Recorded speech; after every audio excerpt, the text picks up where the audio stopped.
السلام علیکم ورحمۃ اللہ وبرکاتہ۔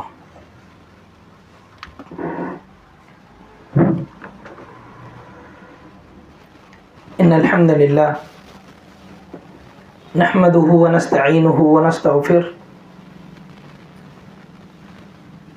ونعوذ باللہ من شرور انفسنا ومن سیئات اعمالنا من يهده الله فلا مضل له ومن يضلله فلا هادي له أشهد أن لا إله إلا الله وحده لا شريك له وأشهد أن محمدا عبده ورسوله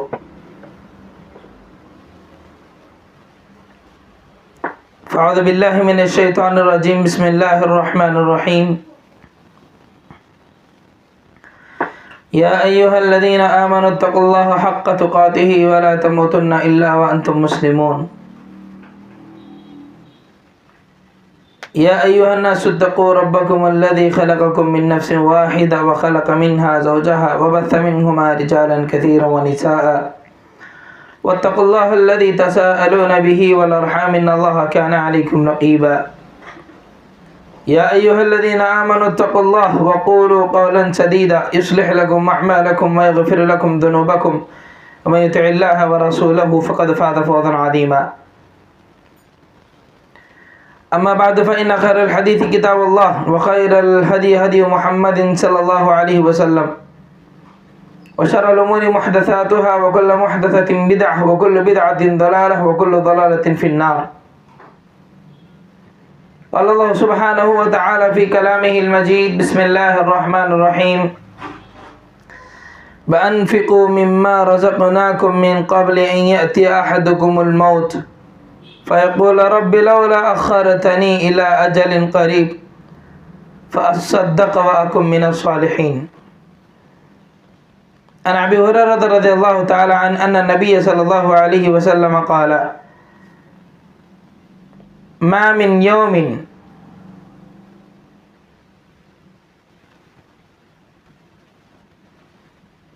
يصبح العباد فيه إلا ملكان ينزلان فيقول أحدهما اللهم أعطي منفقا خلفا ويقول الآخر اللهم أعطي ممسكا تلفا رواه البخاری فی کتاب الزکوٰۃ۔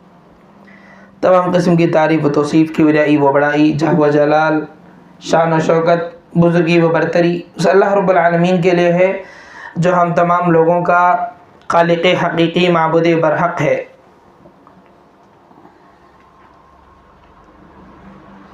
بعدہ درود و سلامتی کا نزول ہو تمام انبیاء کرام علیہ الصلاۃ والسلام پر، بالخصوص میرے اور آپ کے آخری نبی تاجدار مدینہ آمینہ کے لال جناب محمد رسول اللہ صلی اللہ علیہ وسلم پر۔ اللہم صلی وسلم علی نبینا محمد صلی اللہ علیہ وسلم۔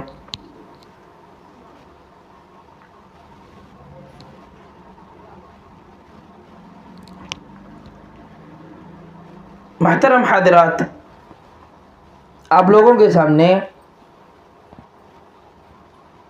سورہ منافقون کی آیت نمبر 10 پڑھی گئی، اسی کی روشنی میں چند باتیں آپ لوگوں کے سامنے میں رکھنے کی کوشش کروں گا۔ بارگاہ الہی سے دعا ہے کہ اللہ مجھے حق بولنے، آپ لوگوں کو حق سننے، پھر ہم تمام لوگوں کو مل کر حق بات پر عمل پیرا ہونے کی اللہ توفیق بخشے، آمین یا رب العالمین۔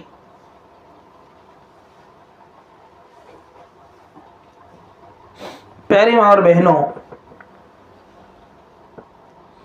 جو آیت کریمہ پڑھی گئی سب سے پہلے ہم اس کا ترجمہ جان لیتے ہیں۔ اللہ نے فرمایا وَأَنفِقُوا مِمَّا رَزَقْنَاكُمْ، جو کچھ ہم نے تمہیں دیا ہے اس میں سے تم اللہ کے راستے میں خرچ کرو۔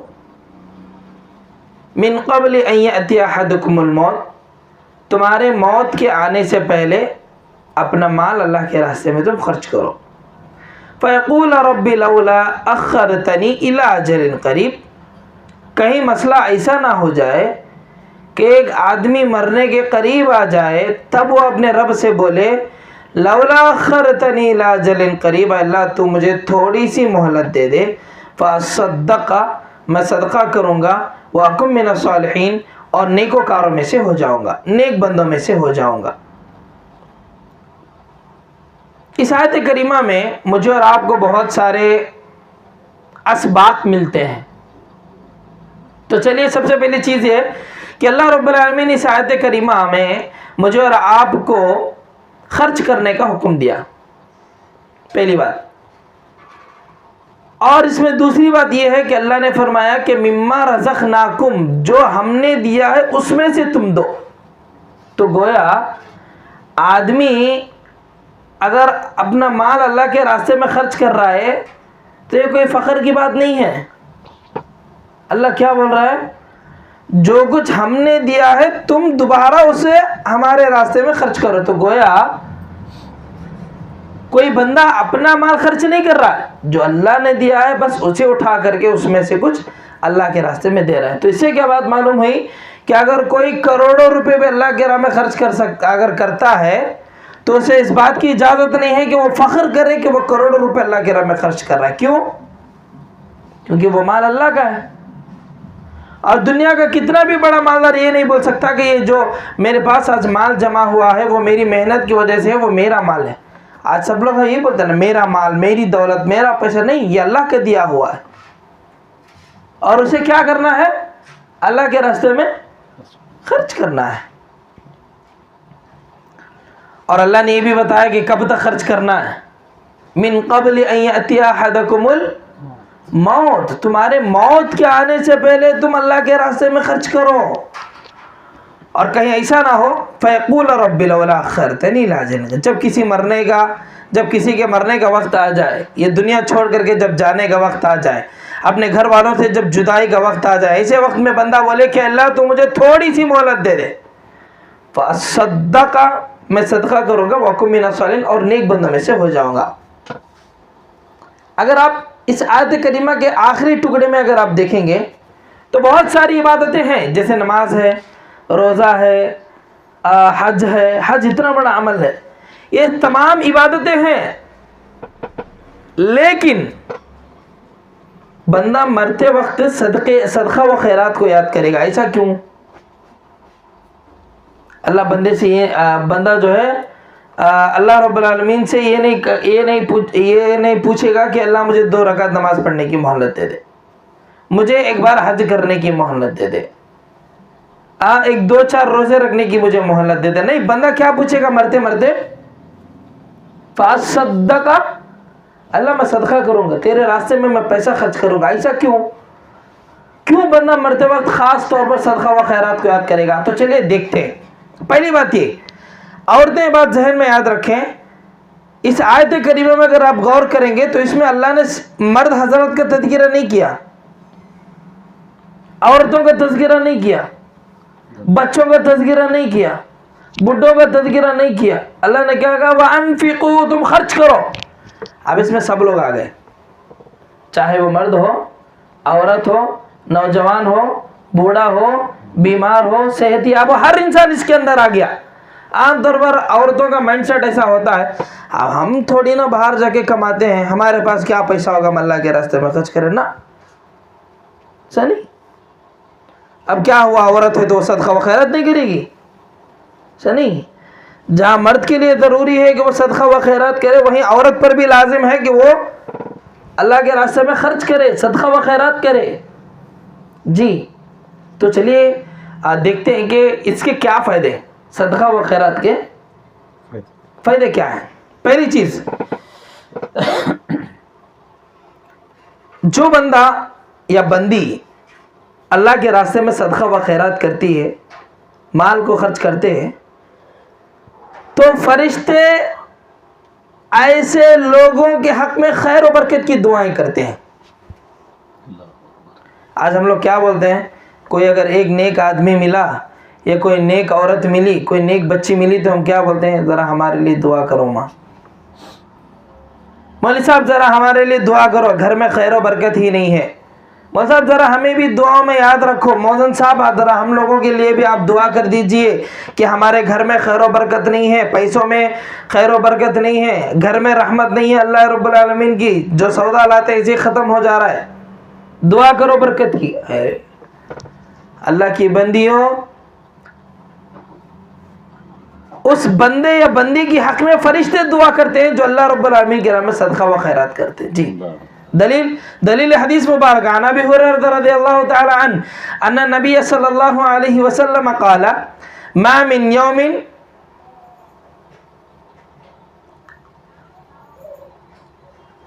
الى آخر الحدیث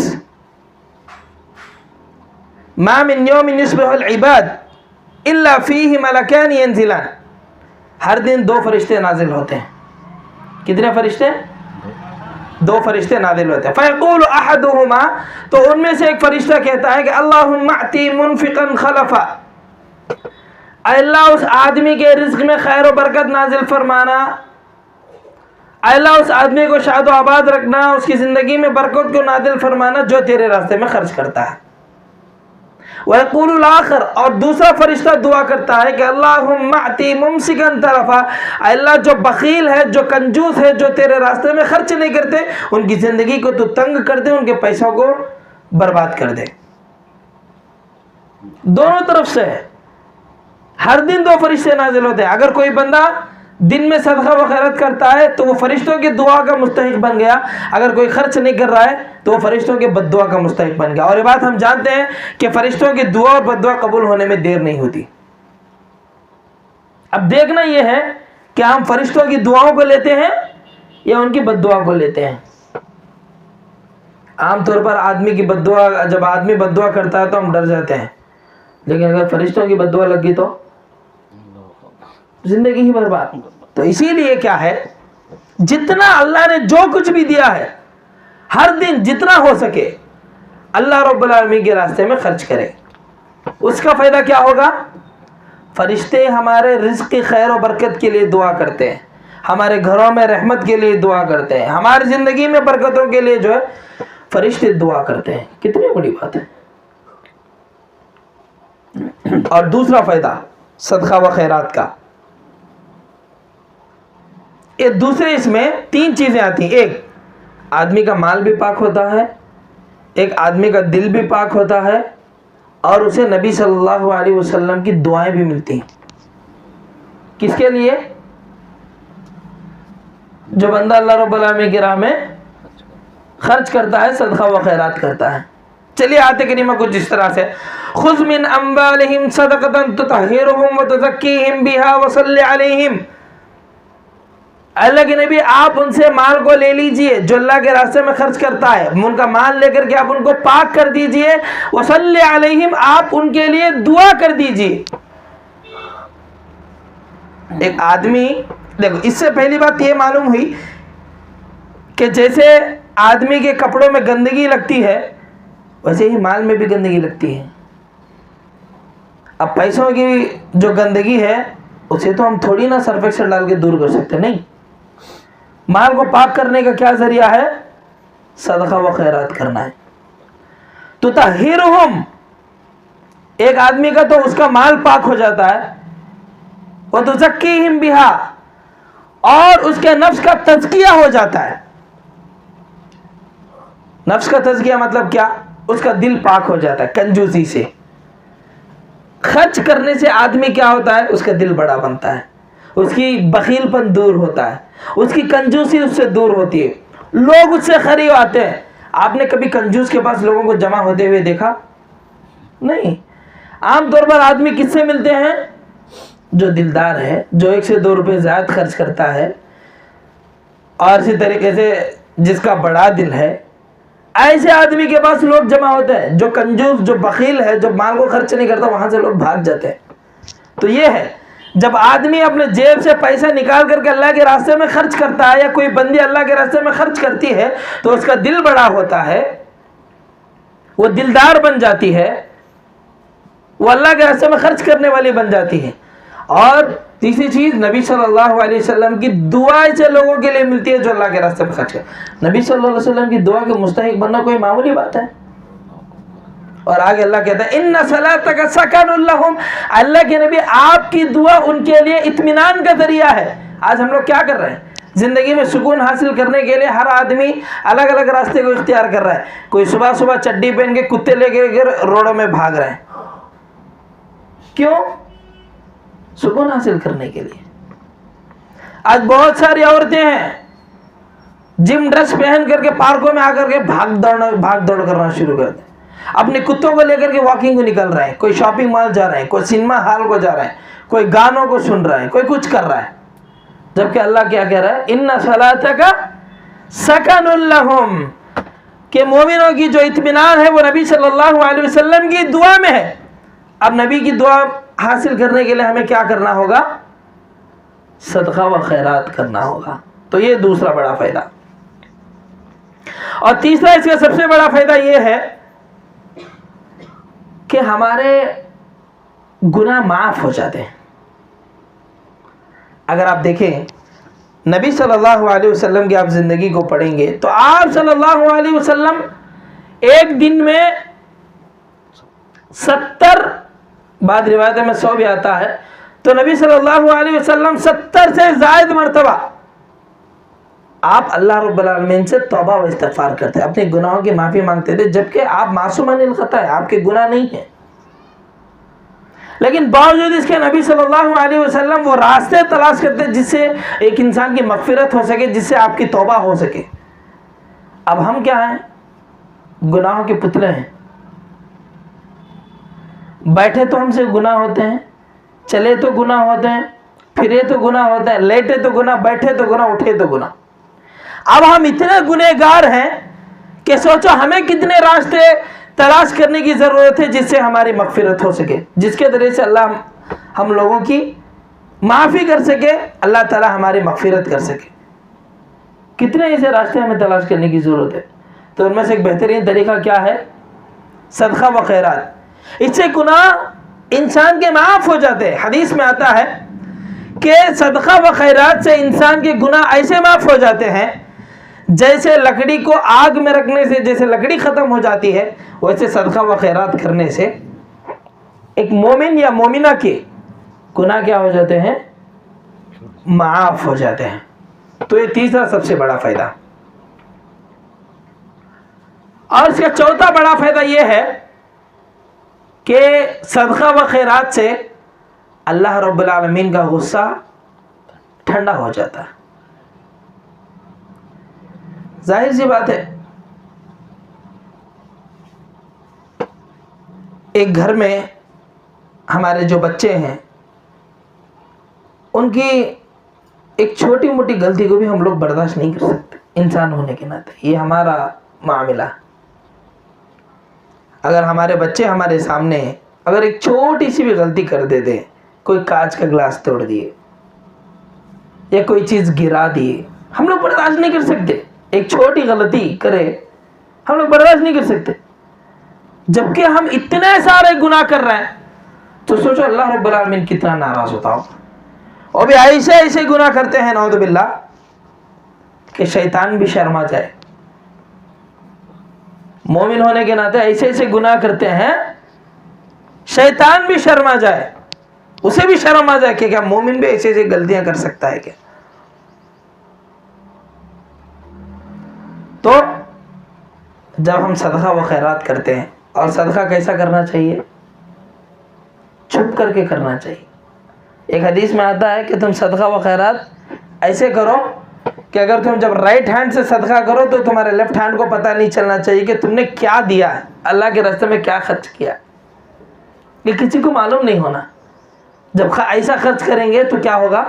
اللہ رب العالمین کا غصہ ٹھنڈا ہو جاتا ہے. یہ چوتھا بڑا فائدہ تھا. اور اسی طریقے سے پانچواں بڑا فائدہ صدقہ و خیرات کا یہ ہے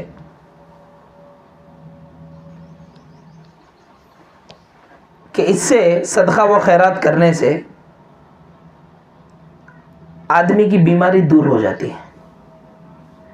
نبی صلی اللہ علیہ وسلم فرماتے ہیں کہ داؤ مرضاکم بالصدقہ, کہ تم اپنے بیماریوں کی شفا پاؤ کس کے ذریعے سے؟ صدقہ و خیرات کے ذریعے سے. ایک آدمی بہت بڑا ڈاکٹر تھا، اس کا نام عیسیٰ مرزوقی. عربی زبان کے اندر اس کا ایک ڈاکیومنٹ ہے. تو ایک عربی مقالے کے اندر میں نے پڑھا، وہ خود ایک بڑا ڈاکٹر تھا، اس کا نام کیا ہے؟ عیسیٰ مرزوقی. ایسا ہوتا ہے کہ اس کی زندگی میں وہ کینسر کا شکار ہو جاتا ہے، اور وہ کینسر بھی کیسا پورا لاسٹ سٹیج میں چلا جاتا ہے، پورا لاسٹ سٹیج میں چلا جاتا ہے. سمجھو کہ وہ بالکل موت کے قریب ہے. لیکن جب اسے اس حدیث کے بارے میں معلوم ہوا کہ داؤ مرضاکم بالصدقہ، کہ تم اپنی بیماریوں کی شفا پاؤ صدقہ و خیرات کے ذریعے سے، جیسے ہی یہ حدیث اس کے پاس پہنچی اسے معلوم ہوا، بڑا مالدار آدمی تھا، تو اس نے کیا کیا، جو کچھ بھی اس کے جائیداد تھے اس میں سے کچھ حصہ نکال کر کے کچھ یتیم اور بیوہ عورتوں کے نام کر دیا. بڑا مالدار تھا، تو جتنی اس کی پراپرٹی تھی اس میں سے آدھے سے زیادہ اس نے ایک ایسے محتاج بیوہ عورت جس کا کوئی شوہر نہیں، اور یتیم بچے جن کی کوئی والدین نہیں، ایسے لوگوں کے نام اس نے کر دیا. تو بعد میں وہ لکھتا ہے کہ جیسے ہی 6 مہینے گزرے، اس کے بعد وہ ٹیسٹ کرانے کے لیے گیا، تو وہ خود کے اندر ایسا محسوس کر رہا تھا جیسے اس کے اندر کبھی کینسر تھا ہی نہیں. وہ بندہ کیسا محسوس کر رہا تھا کہ اس کے اندر کبھی کینسر تھا ہی نہیں، موجود ہی نہیں تھا. یہ کس کی بدولت ہے؟ صدقہ و خیرات کی بدولت ہے. آج دیکھیں کہ ہمارے معاشرے میں کون بیمار ہے، ہمارے رشتہ داروں میں کون بیمار ہے، ہم میں سے کون بیمار ہے. جائیں اللہ کے راستے میں صدقہ و خیرات کریں. ہم کیا سوچتے ہیں، صدقہ و خیرات کرنے سے کہاں شفا ملتے ہیں؟ ارے صدقہ و خیرات کر کے تو دیکھو، پھر دیکھو شفا کیسے ہماری زندگی میں آتی ہے، کیسے ہماری بیماریاں دور ہوتی ہیں. آپ جا رہے ہیں، کوئی بیماری ہے، ہاسپٹل جا رہے ہیں، ہاسپٹل جانے سے پہلے اگر آپ یہ نیت کر کے جائیں کہ میں 3-4 غریبوں کی مدد کر کے جاؤں گی یا جاؤں گا، 10-10 20 روپے نہیں دو، 200 دو، 300 دو، 1 کو نہیں 10 کو دو. کیا معلوم ہو سکتا ہے کہ اگر آپ ہاسپٹل میں جائیں اور وہاں جانے کے بعد آپ کے لیے لاکھوں کی بل کٹنے والی ہو، اس سے پہلے آپ 2-4 ہزار روپے خرچ کر کے چلے جاؤ، ہو سکتا ہے کہ اللہ رب العالمین وہاں خرچ کرنے سے آپ کو بچا لے، بڑا آپریشن ہونے سے بچا لے. ہم نے کئی بار ایسا دیکھا ہے کہ جسم کے اندر اتنی بڑی بیماری ہوتی نہیں ہے، لیکن پھر بھی ڈاکٹرز بڑی سرجریاں کرنے کا انہیں سجیسٹ کرتے ہیں، آئیڈیا دیتے ہیں کہ نہیں بڑی سرجری کرنا ہے، جس میں لوگوں کے لاکھوں روپے نکل جاتے ہیں. بھائی کیا پتا کہ تم جانے سے پہلے اللہ رب العالمین وہاں ڈاکٹر کے جانے سے پہلے اللہ رب العالمین کے راستے میں تم خرچ کرو، یا 2-4 ہزار روپے خرچ کرو، شاید اللہ تمہارے وہاں 2-4 لاکھ روپے بچا لے. یہ پاسبل ہے، ممکن ہے. لیکن کیا ہے، آدمی وہاں 4 لاکھ روپے خرچہ کرنے کے لیے تیار، اگر ڈاکٹر بولنے پر اس سے پہلے 2-4 ہزار روپے اللہ کے راستے میں خرچ کرنے کے لیے تیار نہیں. اور مسلمانوں کا بھی بڑا عجیب مسئلہ ہے، جب تک مسئلہ گلے تک نہیں آتا، موت تک نہیں آتا، بندہ خرچ بھی نہیں کرتا. مسلمانوں کی پالیسی میں نہیں، یہ قرآن کہتا ہے. جیسے کہ اس آیت کریمہ میں اللہ نے کہا کہ کبھی ایسا نہیں ہونا چاہیے کہ تمہارے مرنے کا وقت قریب آ جائے، ایسے وقت میں تم بولو کہ اللہ فاض صدقہ میں خرچ کروں گا فلاں جگہ، لوگوں کے پیٹ مار کے 4 کروڑ روپے گاڑ کے رکھے نکال کے تیرے راستے میں دے دیں گے. لوگوں کا مال لوٹ کے ہڑپ کر کے، دوسروں کا حق مار کر کے ہم نے 10 کروڑ روپے گاڑ کے رکھے، نکال کے تیرے راستے میں دے دیں گے. مہلت دے دے تھوڑی سی، فاض صدقہ مہلت دے دے، ہم لوگ خرچ کریں گے تیرے راستے میں. نہیں، اللہ خود بول رہا ہے کہ مومن ایسا ہے کہ جب تک اس کا مسئلہ گلے تک نہیں آتا، مرنے کے قریب تک نہیں آتا، اس وقت تک جوب سے کبھی پیسہ نکلتا نہیں. آپ دیکھو، جب تک ہمارے اندر صحت تندرستی ہے، ہم لوگ اچھے ہیں، ایسے وقت میں صدقہ و خیرات نہیں کرتے. پیسہ بچا کے رکھتے ہیں, سیو کر کے رکھتے ہیں. اگر ہم خرچ بھی کیے تو خود کے اوپر مہنگے مہنگے کپڑے لیے, مہنگی مہنگی چیزیں لیے, لیکن کبھی اللہ کے راستے میں دینے کے لیے ہمارے ہاتھ نہیں اٹھتے. لیکن اگر وہیں پر کوئی ایک آدمی بیمار ہے, بیڈ پہ پڑ گیا, تو ایسے وقت میں فلاں مدرسے والے کو فون کرو کہ ہماری طرف سے آج کھانے کا انتظام ہے, اور بچوں میں اعلان کرو کہ ہماری ماں بہت بیمار ہے, ان کا بھی کل صبح سویرے ان کا آپریشن ہے, دعا کرو کہ ہماری والدہ کے حق میں کہ ہماری والدہ ٹھیک ہو جائے. کوئی مساجد کے ذمہ داران کو فون کیے کہ حضرت ہماری طرف سے 50,000 روپے مسجد کے نام لکھ دو, چندہ لکھ دو ہمارے بابا کے نام سے, ہمارے بابا بیڈ پہ پڑے ہیں, صبح ان کا آپریشن ہے, ان کے نام پہ ہم 50,000 روپے چندہ لکھاتے ہیں, آپ مسجد میں اعلان کرو, ان کے حق میں دعا کریں. یا کسی کی بیوی کے ڈیلیوری کا موقع ہے, ڈاکٹر نے کہا کہ دونوں میں سے کوئی ایک جان بچے گا, ایسے وقت میں ہم وہ کرنے کے لیے تیار, ہم کپڑے دلانے کے لیے تیار, 10 یتیم بچوں کے لیے. ارے کاش وہ پیسہ پہلے اگر خرچ کر دیتے تو اللہ کیا پتا کہ وہ مصیبت لاتا ہی نہیں ہماری زندگی میں. اگر ہم وہ بیمار ہونے سے پہلے, ایسے بیڈ میں پڑنے سے پہلے اگر ہم اللہ کے راستے میں خرچ کرتے تو شاید اللہ ہمیں وہ بیماری سے بچا لیتا. ہم نے خرچ نہیں کیا, ہم وہ بیماری میں مبتلا ہو. تو اسے کیا معلوم ہوا, صدقہ و خیرات کرنے سے آدمی کے لیے بیماریوں کی شفا ملتی ہے, اور دوسرا بیماری آنے سے انسان بچ جاتا ہے. کیا کرنا ہے؟ صدقہ و خیرات کرنا ہے, اللہ کے راستے میں دینا ہے پیسہ. اور اسی طریقے سے ایک اور چیز, اس کا چھٹا سب سے بڑا فائدہ یہ ہے, آدمی جتنا خرچ کرے گا اس کا مال ویسے ہی بڑھے گا. اب آپ لوگ بولیں گے کیا دیوانے ہوئے کہ مول صاحب 100 روپے ہے, اگر اس میں سے 50 روپے دے گے تو 50 روپے کم ہو گئے نا. لیکن آپ دیکھیں تو مال بڑھتا بول رہے صدقہ و خیرات سے. چلیے حدیث دیکھتے ہیں. حدیث اس طرح سے ہے, ان ابی ہریرہ رضی اللہ تعالی عنہ ان رسول اللہ صلی اللہ علیہ وسلم قال ما نقصت صدقۃ من مال, رواہ مسلم فی کتاب البر والصلۃ والآداب. امام مسلم رحمۃ اللہ علیہ نے اس حدیث کو کتاب البر والصلۃ والآداب کے اندر لائے ہیں.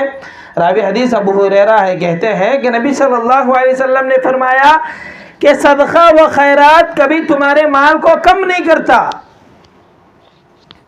کیا مطلب صدقہ و خیرات مال کو کم نہیں کرتا؟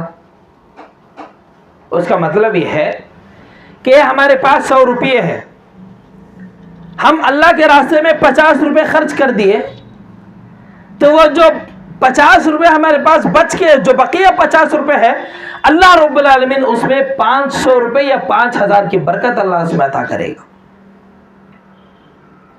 یا اسی 50 روپے کے ذریعے سے اللہ رب العالمین 5,000 کمانے کا ذریعہ دکھائے گا. تو اسے کیا معلوم ہوا کہ ہم جتنا اللہ کے راستے میں خرچ کریں گے ہمارے پاس پیسہ اتنا ہی آئے گا.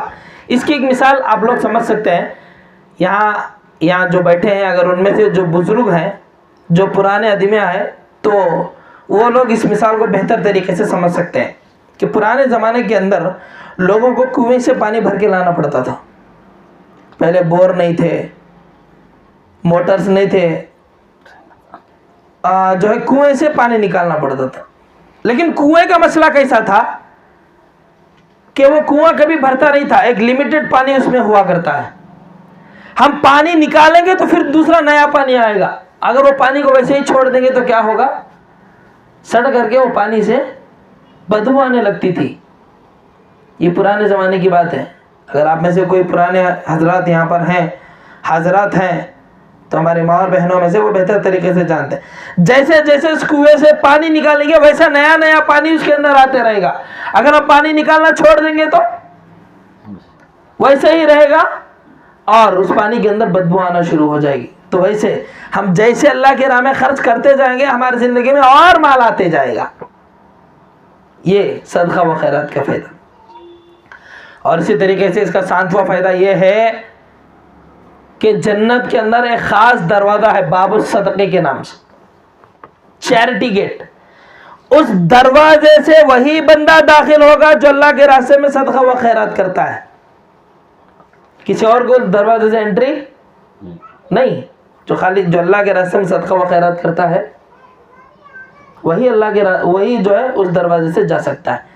اور آنٹوا اس کا سب سے بڑا فائدہ یہ ہے کہ ہم اپنے آپ کو جہنم سے بچا سکتے ہیں. دلیل حدیث مبارکہ نبی صلی اللہ علیہ وسلم نے فرمایا اتقوا النار ولو بشق تمرہ کہ تم اپنے آپ کو جہنم سے بچا لو گرچہ کھجور کا ایک ٹکڑا دے کر ہی صحیح.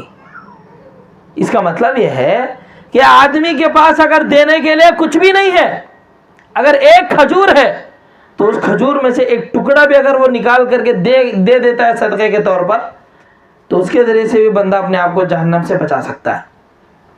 تو صدقہ و خیرات کے کتنی سارے فائدے ہیں. ایک آخری چیز یہ بھی بہت ضروری ہے. ہم صدقہ و خیرات کرنے کے بعد عام طور پر کیا کرتے ہیں, کسی کو پیسہ دینے کے بعد یہ بولتے ہیں کہ ہمارے لیے آپ دعا کرو. کوئی غریب دکھا, اسے 100 روپے نکال کے دیے, ذرا ہمارے واسطے دعا کرو بھائی, ہماری زندگی میں ذرا مصیبتیں ہیں, ہمارے واسطے دعا کرو. کسی کو اگر 2000 روپے کسی مسجد میں چندہ لکھا ہے, بولے مسجد کے سیکریٹری کو کہ ہمارے واسطے ذرا دعا کرنے لگو, 2000 روپے دیے. ایک آیت کریمہ میں اللہ رب العالمین ارشاد فرماتا ہے انما نطعمکم لوجہ اللہ لا نريد منکم جزاء ولا شکورا. آپ دیکھیں, اور بعض حضرات ایسے ہیں خرچ کرنے کے بعد یہ بھی بولتے کیا ہے بھائی 5000 روپے میں اس کے لیے میں 5000 روپے دیا, مسجد کو 5000 روپے چندہ لگایا, اتنا شکریہ نہ کھو. اس کے واسطے میں ایک 3-4 ساڑیاں نے تو 5 جوڑے کپڑے نکال کے اسے گھر کو لے جا کو دیکھو بھائی, اتنا شکریہ بولیں گے بھائی کو, اتنا جزاک اللہ خیر بول کے نہیں بولے عورت. اللہ کیا کہتا ہے انما نطعمکم لوجہ اللہ. مومن کیا کرتے ہیں کہ ہم لوگوں کو جو کھلاتے ہیں اللہ کے راستے میں جو ہم خرچ کرتے ہیں, کس کے لیے؟ لوجہ اللہ, اللہ کی خوشنودی حاصل کرنے کے لیے, اللہ کی رضامندی حاصل کرنے کے لیے. آپ اللہ کو خوش کرنے کے لیے پیسہ دیجئے, کسی کو دوسروں کو خوش کرنے کے لیے نہیں. اور کیا ہے لا نريد منکم جزاء ولا شکورا. ایک مومن اللہ کے راستے میں خرچ کرنے کے بعد کیا بولتا ہے لا نريد منکم جزاء ولا شکورا. ہم نے جو کچھ خرچ کیا ہے اس کا بدلہ ہمیں تم سے نہیں چاہیے اور نہ ہی تمہارا شکرے کی ضرورت ہے. اللہ تعالیٰ کہتا ہے کہ ایک مومن کو ایسا ہونا چاہیے. ہم جو مال خرچ کر رہے ہیں, پہلی بات ہم مال کس لیے خرچ کر رہے ہیں؟ اللہ کو خوش کرنے. اب اللہ خوش ہو گئے تو کافی ہے نا. پھر یہ کیا ہے, لوگوں کو دکھانے کی کیا ضرورت ہے, ان کے شکریہ کی کیا ضرورت ہے, ان کے ماشاءاللہ اور جزاک اللہ خیر کی کیا ضرورت ہے؟ ہم کام کس کے لیے کر رہے ہیں؟ کس کو خوش کرنے کے لیے ہم پیسہ دے رہے ہیں؟ اگر ہم پیسہ دے رہے ہیں تو کہ کس کے لیے دے رہے ہیں؟ اپنی آخرت بنانے کے لیے دے رہے ہیں, ہمارے لیے ثواب کے لیے دے رہے ہیں. ہماری نیت اللہ کو خوش کرنے کے لیے کرنے کی ہے. جب اللہ خوش ہو رہا ہے تو پھر لوگوں کی کیا ضرورت ہے؟ اور پیسہ دینے کے بعد ہم توقع کس سے کرنا چاہیے؟ اللہ سے کریں, دعا کریں اے اللہ یہ جو مال میں دے رہی ہوں تیرے راستے میں, تیری خوشنودی اور تیری خوشی کے لیے میں دے رہی ہوں, اس کا بدلہ صرف تو دینے والا ہے. اس کا بدلہ تو مجھے دنیا میں بھی عطا کرنا, آخرت میں بھی عطا کرنا. اے اللہ میری اتنی حیثیت نہیں کہ میں کچھ نکال کر کے تیرے راستے میں دے سکوں, بس تیری توفیق ہوئی میں کچھ نکال کر کے اللہ کے راستے میں دے دی, بس تو مجھے جو ہے جہنم سے بچا لے, جنت میں داخلہ کر دے. یہ ہونا چاہیے. ہم بھی عام طور پر کیا پیسہ دیے بدلہ ان سے پوچھتے ہیں, کیا ہے بھائی اتنے پیسے دیے, اتنا شکریہ بولی نہیں ہو بھائی کو کہاں تو بھی, اتنے پیسے دیے, اتنے سارے کپڑے دیے, بار بار بلا کو ان لوگوں کو کھلاتے ہیں, اتنا جزاک اللہ خیر نہ کھو. تو ان چیزوں کی ضرورت نہیں. ایک مومن خرچ کرنے کے بعد اس کا بدلہ وہ کس سے پوچھتا ہے؟ اللہ سے پوچھتا ہے. آپ بتاؤ ایک آدمی دیا تو کیا دے سکتا ہے؟